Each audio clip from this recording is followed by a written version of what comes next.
The number one myth is that if I show empathy, people are going to think I'm weak or they're going to walk all over me.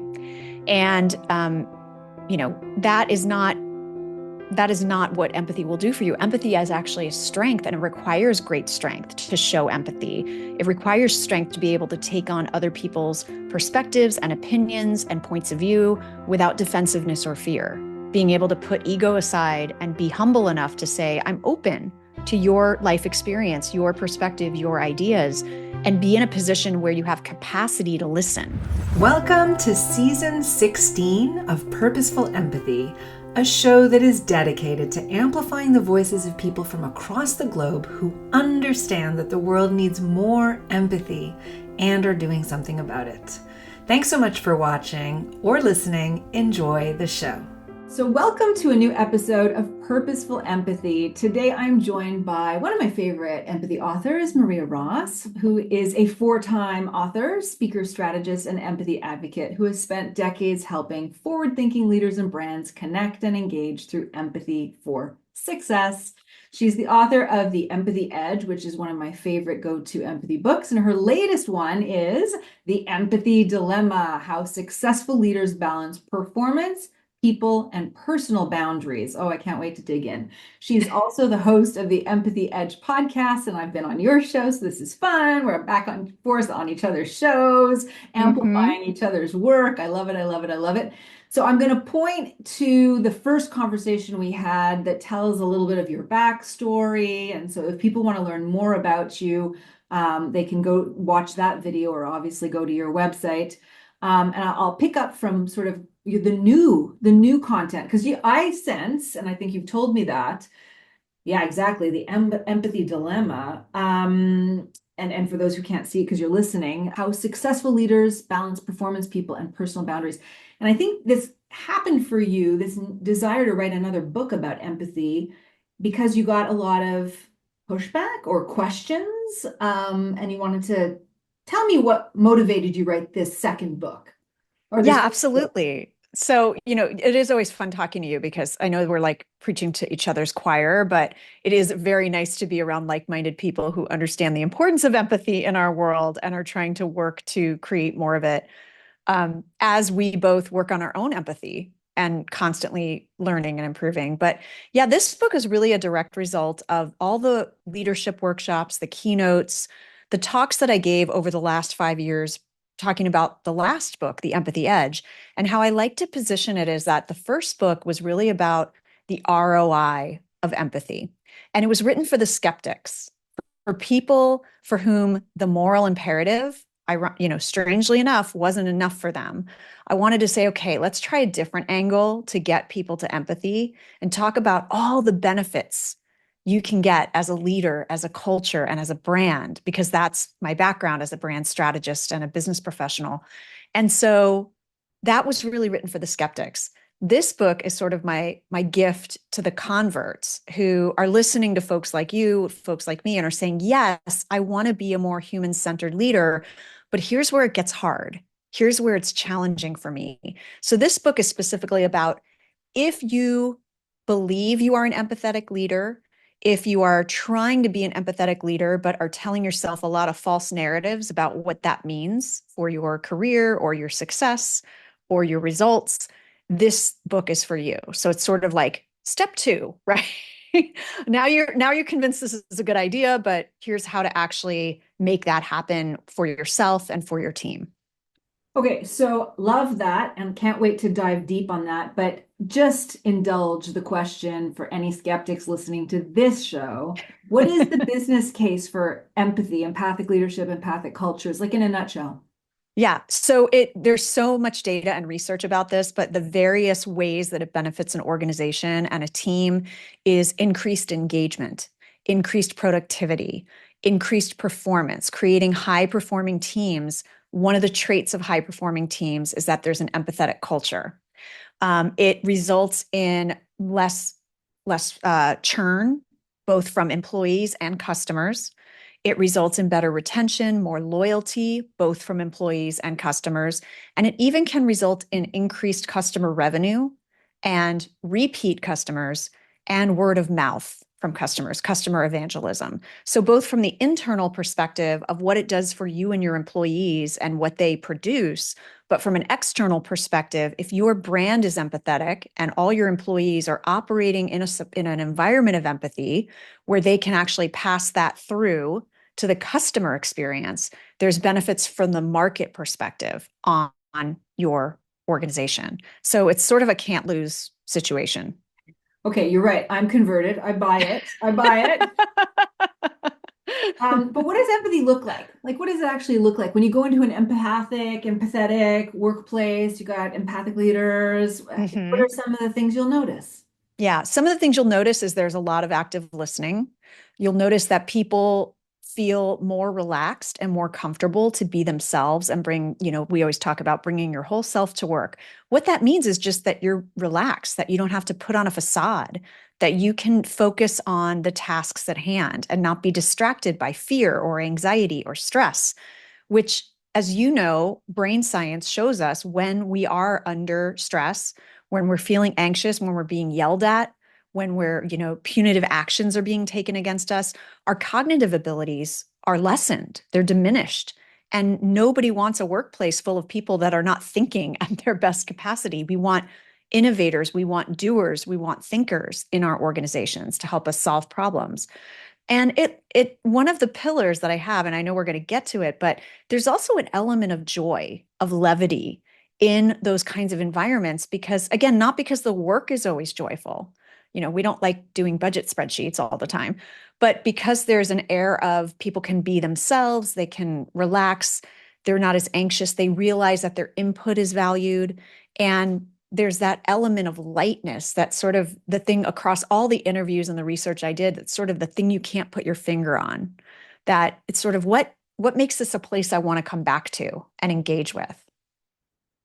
So, what do you think are some of the myths that exist out there that still hold some leaders back, right? I mean, I'm sure you get it too, right? That somebody Yeah. will say, oh, I agree, this is very important, but we're a high performance culture.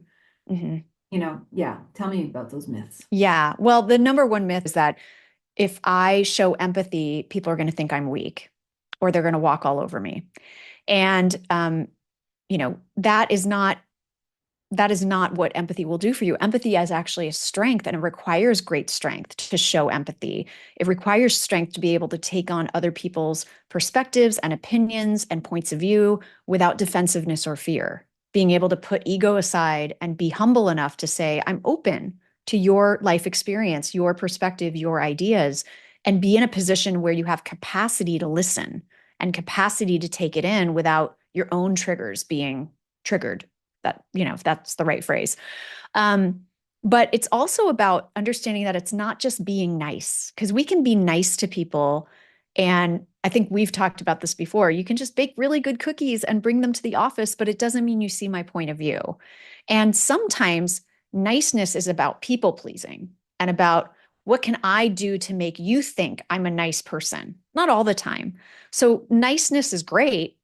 Kindness and empathy are probably more about me really understanding where you're coming from and trying to sit beside you rather than about me. It's not about caving into unreasonable demands. You can be an empathetic boss and make really tough decisions. I actually did a podcast episode with a guest about layoffs with compassion, because in that situation, it's not about the decision that's being made. It's how are you implementing it? Are you implementing it with empathy and understanding what people need, how they're feeling, what they're thinking, giving them space to process, giving them the support they need? Because this is a business decision you're not going to change just because someone's unhappy with the result. So how can you do that with compassion? And I talk about in the book, and I got to interview him, one of my most empathetic leaders was a vice president who had to lay off the entire marketing team in advance of a sale. And the way he did it stuck with me my entire career, to the point that he's still my mentor. We're still colleagues. He's in the new book. I'm going to see him next week at a book event. So just the way that he did it and the way that he approached it showed so much intention and planning around, let me try to see this from the team's perspective. What questions might they have? What might they need from me? What can I do to support them? And, can I be with them in this moment of difficult news? And he was. He even teared up when he was sharing the news with us. That's not required. We don't have to be crying on the floor with our employees all the time. And then I think the last big myth is that if I'm empathetic with you, that means I agree with your point of view. And you and I both know the work of Edwin Rutsch from the Center for Building a Culture of Empathy, who has done empathy circle training at the most divisive political rallies. And the point is not to convert one or the other to the other ideology. The point is just to create a connection as human beings and at least listen to the perspective, the context. So, Anita, I don't agree with you. I still don't agree with you after talking and listening for an hour. But now I better understand why you think the way you do. I still don't agree with it, but I understand how you got there. And maybe in that course of listening and talking, we actually can find common ground. So, when we talk about, oh, if I'm empathetic, that just means I'm doing what everyone else wants me to do. That's not empathy, that's submission. Indeed. Now, I remember as I was writing my book, I heard this quote that really stuck with me, which is that we write the book we need to read. And I wonder, you've written 2 books now. So this current book the Empathy Dilemma, what important messages to self have you been telling? How have you evolved as a person, as a professional, as a result of this research? I love that question because I think I might have been the one that said that, was that we write the book we need.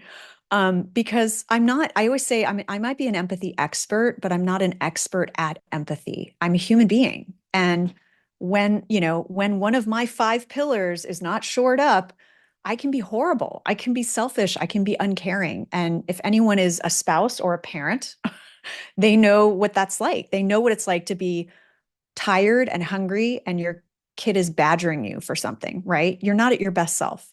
So I think a lot of this was also about talking and trying to dissect from the successful leaders out there, many of whom were identified by others, including me, as an empathetic leader, but didn't necessarily think of themselves as empathetic leaders. So my interviews with them were really about teasing out what was working for them because they almost did it innately.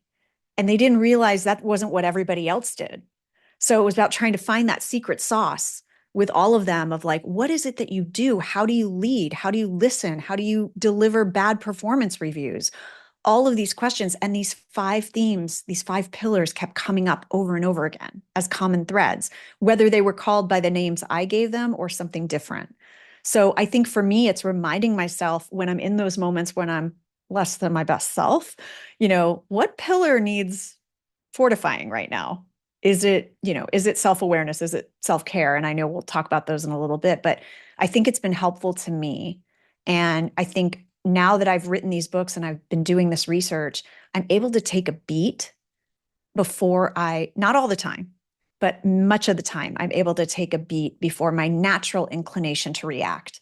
And I have to tell you, your story that you told me about the woman at the shipping place, I think it was, that you always talk about the craziness that was going on in that situation and how you took a moment to just connect with her. I remember that all the time, especially if I have capacity and I'm in that scenario, I model you. And I think that's what's important about the work you do and that I do is that we're trying to shine the light on these models. So these are things we can remember in those clutch moments when, hey, this might be a good idea to show some empathy right now. I teach a class on social entrepreneurship, and there's always a point in the semester when students will say, like, yeah, I hear what you're saying. We have to change the world, but like, at what point? Like, we also want to have a mortgage and raise a family and have a job and da da da da. And I point to the asymptote, which is like a mathematical equation that the slope always tries to get to the x-axis, but then forevermore until infinity, I don't really know the math on that, but it never hits the x-axis, right? And so I say that we're all works in progress. So my big fear is one day, like my daughter's going to grow up to be a teenager and say, you wrote a book on empathy. Look at how you're behaving, or some random person at a store, right? My husband already does that. So right. Yeah, I mean, so I think it's so refreshing as somebody who is, we both care deeply about the power of empathy to acknowledge that it is a practice. Mm-hmm. I think it's really important that you identified when we have the capacity, and then, if we start looking for moments where we can decide intentionally, Mm-hmm. hey, I could show up with a little bit more empathy in this moment. If we have the Mm-hmm. resource for it, that's great. But then sometimes we don't. And Right. that is a really crucial conversation to have about this empathy thing. Either I'm at Mm-hmm. my limit, I don't have anything more to give, so I'm going to be nastier, or just not, I won't be able to hold space and listen to other people, or to Right. actually recognize that in someone else too. So I don't know if you want to Yeah. pick up on this thread at the moment, but I do love this thread because the reason, the five pillars are self-awareness, self-care, clarity, decisiveness, and joy. And we can talk through them, but the reason we start, people go, well, the first two are all about you or all about me. I thought empathy was an external action towards other people. It is, but precisely to your point, with these leaders and what I've been researching over the last few years, it's really about getting your own house in order first before you have that capacity and you have that full tank. And I do love to use the analogy of what happens when you are hungry and tired. What happens, right? What is your behavior like to everyone from the postal worker to your own family, right? It's not good. And so you could extrapolate that into, your own frame of mind, whether you're burning out, whether you're giving yourself enough time to recharge, all of these important things that matter. And it's got to start with self-awareness because you won't know what you need for self-care until you've actually examined things and put your ego aside and say, yes, I have something to learn about my leadership style or about myself. What are my triggers? What are my strengths? What are my challenges? And when I can recognize that, I can more easily recognize the moments that set me off, right? So I've done a lot of deep work on this. I know other CEOs who've done a lot of deep work on this. And they know when they're, for example, talking to their team or talking to someone on their staff one on one, they have learned to recognize, wow, let me look at that situation and why I didn't show up well in that situation for that person. Oh, they triggered me because I have a trigger around not being believed. I have a trigger around what I perceive to be laziness, even if they're not being lazy, right? Whatever that trigger is for you, being able to identify it is the first step. And then you can then take that beat and then have that conversation of, look, I really want to show up for you right now. I can tell this conversation is hard for you. I can tell you it's hard for me right now, but it's really important to me. So can we schedule some time tomorrow to continue this conversation? Because I think it will go a lot better if we do. And if your goal is always to move forward, if your goal is always to get the best out of someone, if your goal is to achieve your performance objectives, then it's worth it to say, okay, maybe I don't address this right now. Maybe I have to address it at another time when our tanks are both full. And so, and then self-care comes into play again from what do you need to fill that tank? And it's not always just massages, it's not just fluffy self-care, but it's also like what recharges you, what gets your brain thinking in a different way, or, changes your focus or your vantage point to be able to give you some space. And for some people, that's very active. It could be training for an Ironman. It could be rock climbing. It could be, in my case, sometimes it's doing theater or independent film, even though I don't have time for that a lot anymore. Other leaders that I know engage in improv and, or the arts and do something musical, whatever it is for you that gets you out of the grind so that when you come back to it, it's like the whole exercise routine of strengthening and resting, strengthening and resting. You strengthen and then you rest. So when you come back, the muscle is stronger. Mhm. And that's hopefully the goal with those first two pillars. But we have to start to acknowledge, and I love that conversation is starting in the workplace now, or has started since the pandemic, that mental health is important. There was recently a study from Business Solver, their State of Workplace Empathy report, their ninth annual, where 55% of CEOs admitted that they were having mental health struggles. Now, you might think if you're not a CEO, their life's cushy, like they're the ones making the decisions. They're also the ones bearing the brunt of all the pressure. So, the fact that I don't know that that's necessarily increased from the past, My hypothesis is they're actually more open about admitting it now. Mm. But, and it was over 67% for employees admitting that they had mental health challenges. So the fact that we're even talking about capacity and mental health is a great step in the right direction. And it makes me think of a conversation that I had with somebody who's in the startup space, right? They help bring entrepreneurs and investors together. And he was telling me how really good investors are not just going to look at the business plan, but they're going to look at the person or the people driving the business and what support they have around them to make sure they land, and do they believe in the marathon as opposed to the sprint, and all of that, right? So Yeah. What you said about flexing, you going to the gym, doing the hard workout, and then the rest. I mean, I am deeply a work in progress around this. Like, I'm a human doing more often than a human being, but the human being part, the rest Yeah. actually opens up. It makes life a little bit more porous where new ideas can come in and you have a different level of energy. You can collaborate differently. So it's really, really important. Yeah. Okay. Yeah, it is. No, and it's why we get our best ideas in the shower, right? Yeah. Why do we get Or our on a best run. ideas when we're out on a walk or on a run, right? Right. It's because we're not pushing so hard. We're not forcing it. But think about, you're a writer too. Think about the times when you're like, I have to write that chapter today. Does that ever work? Yeah. No. I Yeah, mean, what not a that you great wait. chapter this is. I know, but you don't wait till you're inspired. But the Yeah. point is, like, you just like, okay, maybe I need a break. Maybe I need to get outside. Yeah. Maybe I need to talk to a friend, Yeah. whatever it is. And I love what you said. And it gives me hope hearing that there are investors looking at the whole picture.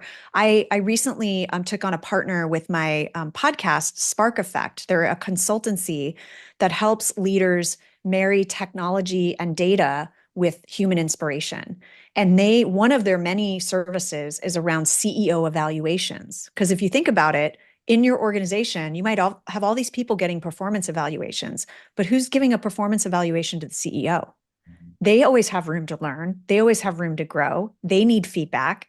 And so sometimes you have to hire an outside firm, and that's what they do. And I was just like, who's hiring you? And she said, it's boards, it's oversight committees, it's compliance. They want to make sure their leaders have a growth mindset because they understand the link between that and their success. And part of that growth mindset is humility, and that leads to empathy. Mm. Love it. Love it. Love it. Okay, so back to the empathy conversation Yes. here. Front and center. Most people believe empathy is a great idea, right? Totally. But some people think there are limits. For example, that empathy can be weaponized. I've heard of empathy washing, empathy hijacking. Can you describe what those are about? Yeah. What your thoughts are? Yeah, absolutely. And like two of the terms I coined were empathy hijacking and weaponized empathy. Weaponized empathy is when empathy goes wrong, right? What happens when empathy goes rogue? And I will submit that I don't think what the person might be, what the leader might be doing is empathy. They could just have gotten themselves in a pattern of people pleasing and a pattern of trying to get consensus on everything, which, as we know, is not empathy. And this is a very small percentage of people. I want to make sure this is very clear, because there are some employees who recognize that their leader is striving to be an empathetic leader, and they know their leader is empathetic, and they're gaming the system to take advantage of that empathy. So they're using all the hot button terms, they're using all the right words to push back on work they might not want to do. So as an example, one of the stories I came across was someone who was definitely going down the dark side of empathy, of bending over backwards, people pleasing. And she had an employee who knew this. And when they were asked to work overtime for a specific client crisis, the employee stepped back and said, "You've crossed a boundary by asking me to work overtime. And so I'm going to need a few mental health days to process your request."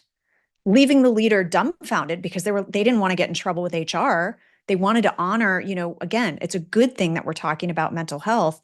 And the vast majority of people who are making requests like that, it's valid and it's not for any calculated reason. But she knew this person, and She knew that this was what they were actually doing, was trying to game the system in order to weaponize her own empathy against her. So the only option she had was to honor their request and take on the extra work herself when she was already burnt out, because she also didn't want to dump it on the rest of the team. So that's where it can go wrong. And then empathy hijacking is something I'm very guilty of myself. I know many well-intentioned people, in our effort to connect, when someone tells us that they're going through something or they're having an issue, we want to connect. We want them to feel like they're not alone. So we say something to the effect of, I know exactly how you feel, Anita, because one time this happened to me, and here's all the things that I did, and da da da da. And all of a sudden, we have centered ourselves in the narrative rather than be there for the other person. So all they get is a lecture. So what I advise in the book, and after talking to a leader who adopted this tactic, there was a situation with someone they were leading, and it was similar to a situation they had gone through in their own career that actually turned out to be a blessing. And they decided they could have said, but I know how you feel because this happened to me, but this actually turned out to be a really good thing, and da da da da da. They actually asked for consent. So I know how you're feeling. I recognize how you're feeling because I went through something similar. Would it help to hear that experience, or would you like to just talk a little bit more and have me listen? And you can let me know when you're ready to hear about what I did in that situation. And they chose to hear them out and actually felt better. But they could have had a situation where they said, no, I'm not ready to hear it. I need to rant and rave a little bit more. And that would have been fine too. So again, I think it's for really good intentions that we do that, but it can minimize the other person's experience. Mm-hmm. Oh, those are two brand new terms. We got it. What is it? Not just entering the lexicon of the dictionary, like the Webster's dictionary. What was it? Urban Dictionary? Yeah, OED or Urban Dictionary. Yeah, exactly. We got to add that. So how can we practice empathic leadership without sacrificing accountability, performance, or mental health? I think let's walk through that. Yeah, I mean, there's a lot of things we can do. And really it's about shoring up those 5 pillars for yourself and for your team. So the reason you may want to start with self-awareness is because then you can determine where you might be a little bit weak in any of the other pillars, or where the team culture might be weak. So first of all, are you aware of yourself and what's going on with you? Are you taking care of yourself? For clarity, it's, are you being really clear on expectations within the team? Because it's empathetic to set clear expectations and let people perform to those. It's empathetic that they know what's expected of them and they're not constantly operating in a disorienting fog all day long, not really sure of what they're supposed to be doing or what they're not.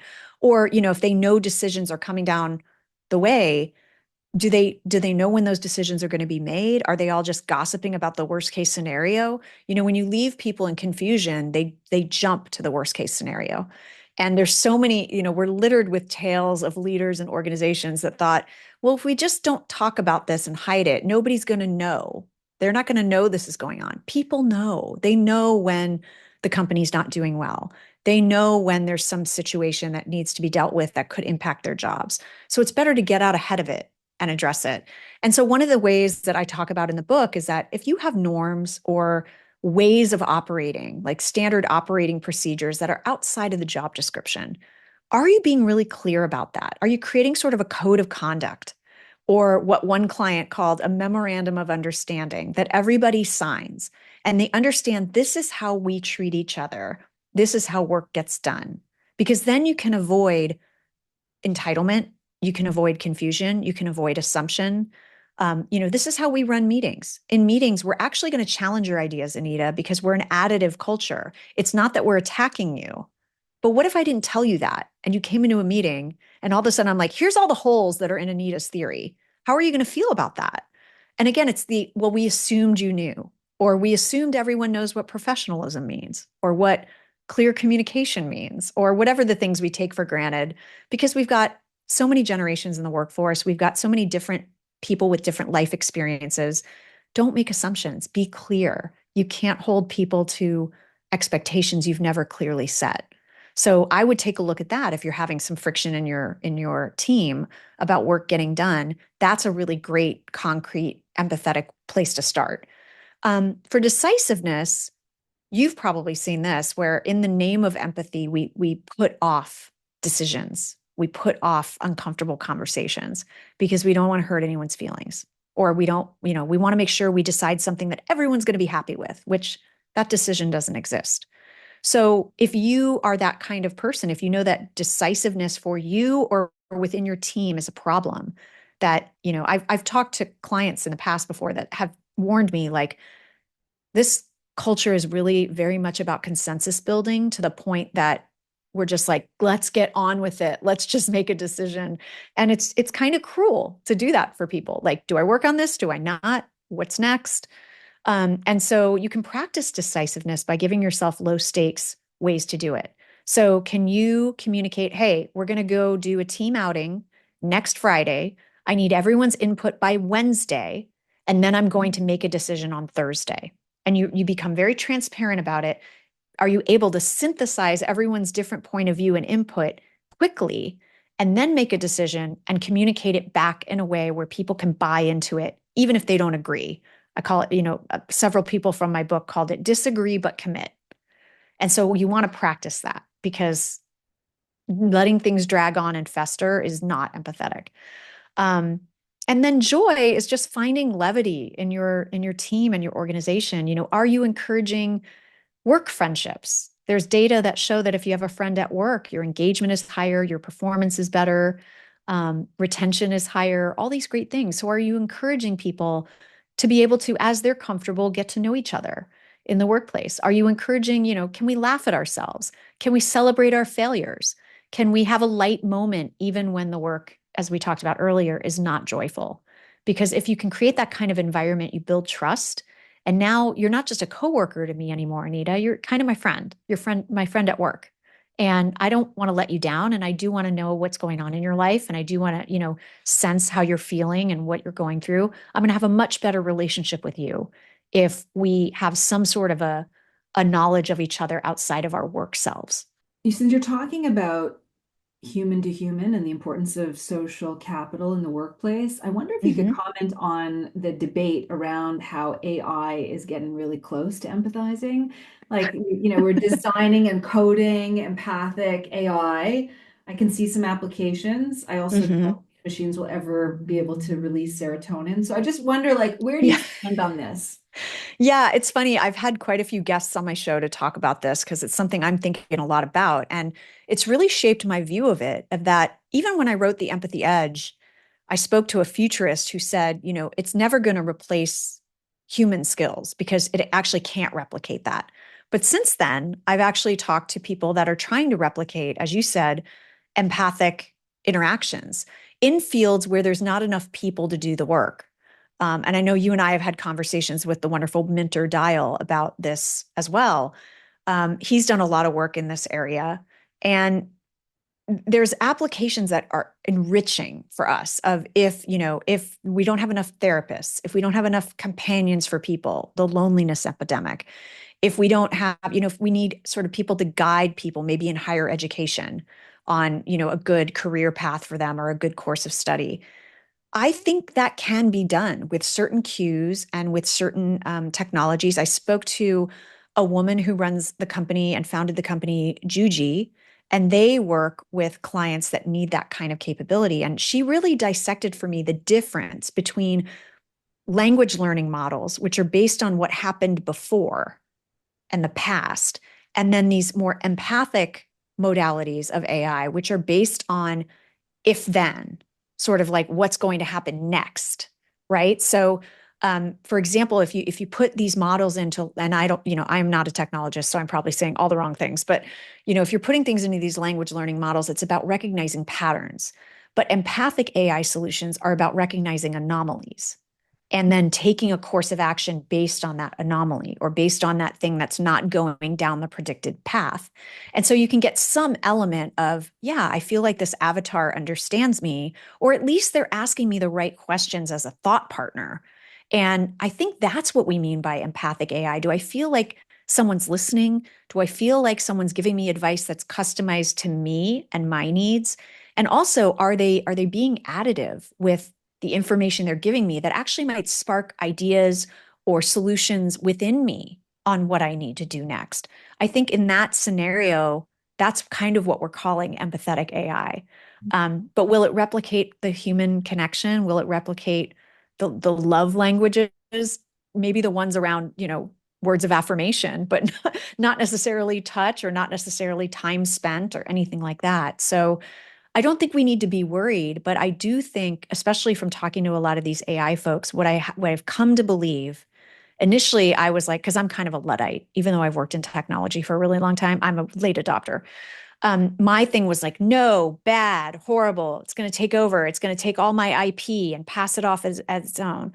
What I've learned from talking to these AI experts and innovators is that if we fear it and we don't get involved in it ourselves to populate those language learning models or to populate the models that need to inform, who is left to do it? It's the bad actors, it's the manipulators, it's the con artists. And then that's what our systems are going to be filled with.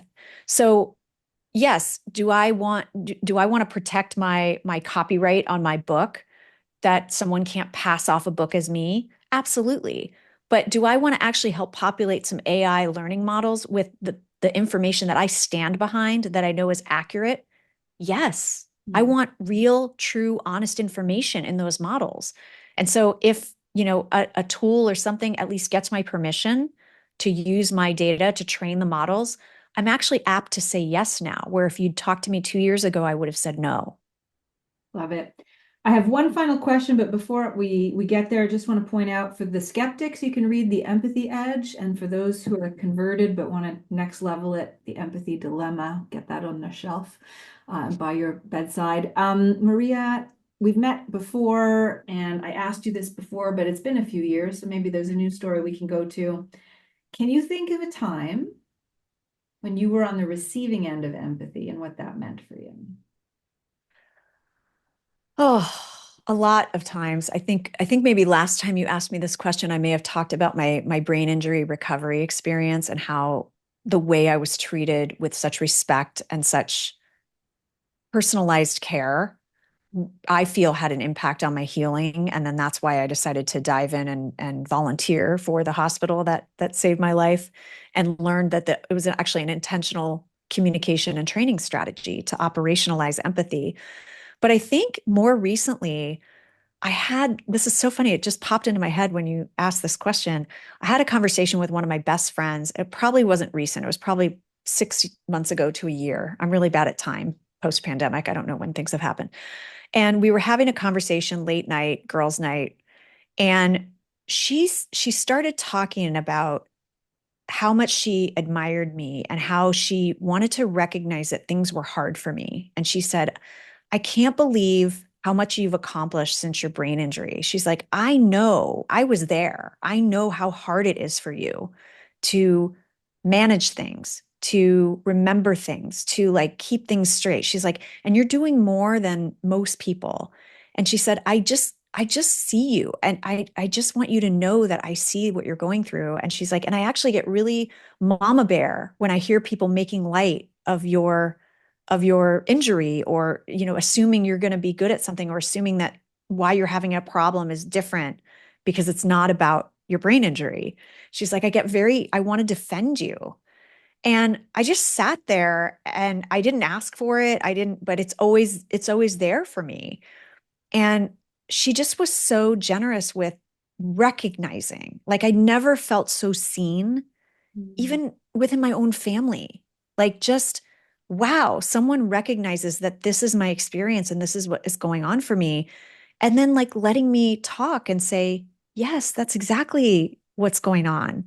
It'd been a long time since I had that kind of a like someone seeing me that way. And it bolstered my mood. I didn't feel so alone. I felt like, if anything, she knows what I'm going through. She knows how hard this is for me. And it just really changed my outlook. And so it stuck with me. That's a beautiful story.